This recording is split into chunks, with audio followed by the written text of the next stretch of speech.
Okay, so what I'm looking for here is the spruce trees in the area, and the spruce trees are actually identified the needles. They're one needle coming from the branch, they're square and they're spiky. And I'm looking for the dead branches on the lower part of that spruce tree.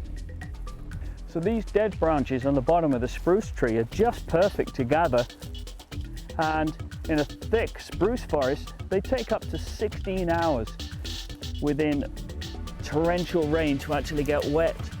I'm going in quite deep now at the moment because I found spruce sap here on the bottom of the tree. So what's spruce sap good for? Spruce sap, well, of course, this was the original chewing gum. It doesn't taste very nice, but you could chew on it if you wanted to. It's better from the black spruce. So here I've taken some spruce sap off, and it's in 3 stages here: an older stage, a younger stage, and a really young stage, which is quite soft actually. This is full of natural turpentine, which will burn quite readily. So we can gather the small branches here and use this stuff, and this will help our fire out. We're going in big. So none of this small, finicky, tiny fire lighting. We're going big right off the bat. Easy. Nice. This one's very brittle, but I'm sure we can get what we need. When you grab them, actually turn your head away and break them, because they're very, very brittle, and you get small pieces that ping off in all directions. It could go straight in your eyes, of course. Ricochet, I guess. Ricochet, watch out. Nice. Nice ones here because you got about finger thick branch, and then fine pieces coming off the end, which would be perfect. Go big, go home, or die. One of them.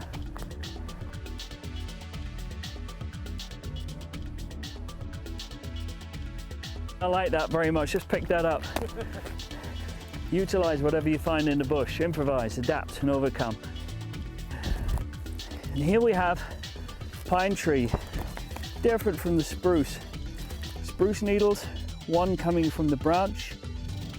Needles are square and spiky. Square, spiky spruce. The pine, the needles are in pairs. Okay, branches gathered, what's next? What I'm going to do is bundle these up together and fold the ends in, and I'm going to secure them together with string in this case. Quite often in spring I could use branches from some of the bushes in the area, or I could dig down and get spruce root from this area and tie it together with spruce root.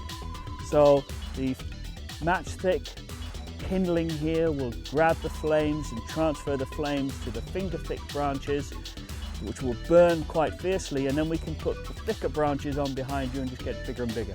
Yeah, we'll run the fire gauntlet. Excellent, let's get to work.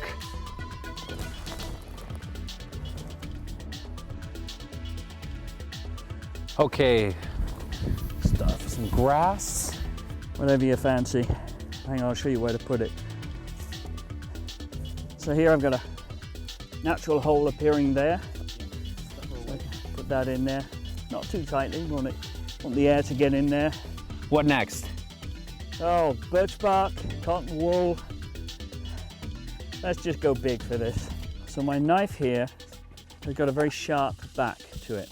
I actually sharpen the back of my knife so that I can run it down that zirconium rod and get sparks off it. Now, when you're striking, it's important to keep your hand still with the knife and pull the rod back. I would have done it oppositely. If you did do it opposite, the danger is you push down with your knife and extinguish the sparks that you've just put onto the char cloth there. So hold that firmly, keep that anchored there. So flints in place. Okay, you're going.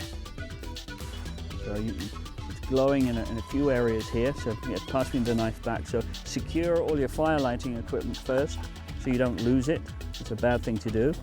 We're going to put this over the top. Okay, so now lift it up. We can see the winds coming from that direction.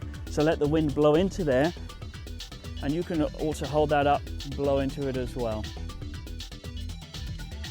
I hear some crackling. Oh, there we go. Now you're at the stage where you can turn this around. And we're going to waft this around. So absolutely sure it's going.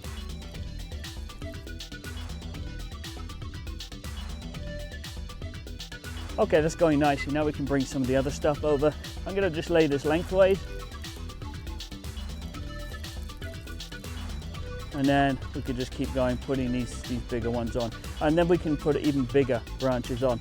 So I'm not cutting small lengths, just going into the bush, dragging the long lengths out, and just going to lay them over the top there. And this will burn nicely. I feel better already. It's very, very warm, isn't it?